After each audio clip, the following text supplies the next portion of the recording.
Hello everyone, welcome to my new another video. আজকের এই ভিডিওর মধ্যে কথা বলবো সিএএ, ঠিক আছে, অর্থাৎ citizenship amendment act. Want to get into India and you can buy your fake documents here, your Aadhaar card. क्या अच्छे दिन देखने पड़ रहे हैं हमें कि लोगों की आवाज को यहाँ पर दबाया जा रहा है। आसपास के पाकिस्तान के, बांग्लादेश के, अफगानिस्तान, सारे गरीबों को पकड़ पकड़ के। हमारे देश में कम गरीबी है क्या? पहले हमारे देश की गरीबी, देश के दरवाजे खोल दिए उनके लिए, उनको कहां बसाएंगे?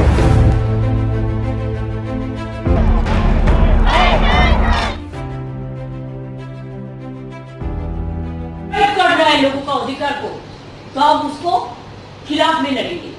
लेकिन अभी चुनाव जब आते हैं एक कुछ गाप गप पकड़ते हैं, ये भी एक गाप गप है। को आजाद करवाया तो सन 57 की जंग आजादी हो या 1910 में महात्मा गांधी कैसे महात्मा बने मालूम मैडम?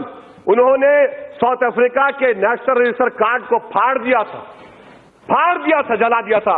इसीलिए जब महात्मा ने फाड़ा, मैं इस बिल को फाड़ता हूं। ये हिंदुस्तान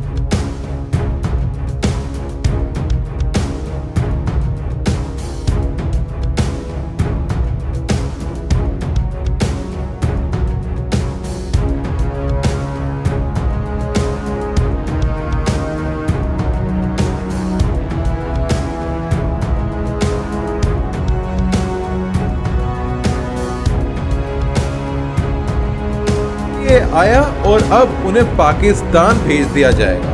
इसकी माइनॉरिटी को और विशेष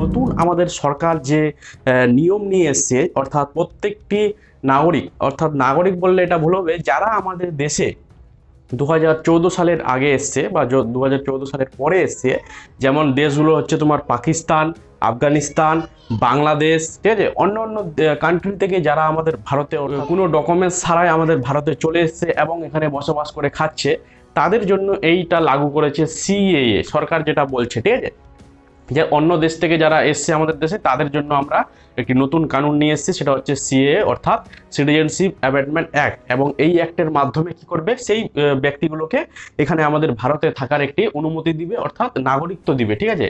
তো সরকার এটা বলছে যে আমরা নতুন একটা আইন পাস করেছি, সেই আইনটা হচ্ছে এটা সিএএ, ঠিক আছে।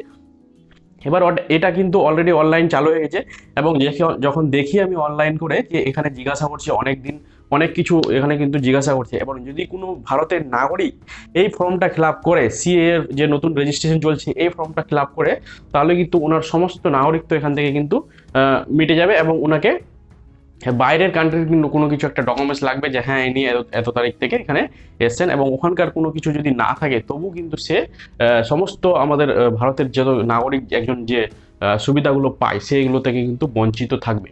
তো আপনাদের বলবো, কোনো দোকানদার যদি আপনাদের বলে যে সি এর ফর্ম ফিল আপ হচ্ছে, প্রত্যেকটা নাগরিককে এই ফর্মটা ফিল আপ করতে হবে, তাহলে সেখানে করবেন না বা সেখানে ফর্ম ফিল আপ করবেন না, বা এটা কারো কথায় কান দিবেন না যে এই সমস্ত জিনিস হচ্ছে, ঠিক আছে। কারণ অনেক দোকানদার আছে যারা কিছু টাকার জন্য আপনার এই জিনিসটা করে দিবে, কিন্তু আপনি জ্বালা ভোগ করবেন, কারণ আপনার সমস্ত নাগরিকত্ব এখান থেকে ছুটে যাবে, ঠিক আছে। তো আপনাদের বলবো, সিএ এর কোনো ফর্ম ফিল আপ করবেন না আপনারা, যারা ভারতের নাগরিক রয়েছেন, যারা ভারতে বসবাস করেছেন, ভারতে জন্মগ্রহণ করেছেন, তারা কোনো এই সিএ ডি এগুলো চলবে না, ঠিক আছে। এদের কোনো ফর্ম ফিল আপ করার, আর ধরো কোনো ব্যক্তি অন্য দেশ থেকে আমাদের দেশে এসছে, ঠিক আছে, সে যেভাবে হোক, চুরি করে হোক বা পাসপোর্ট দিয়ে হোক বা অন্য কোনো টাইপের এরা এসছে আমাদের ভারতে, তো এবার ওরা কেন সিএ এই করবে?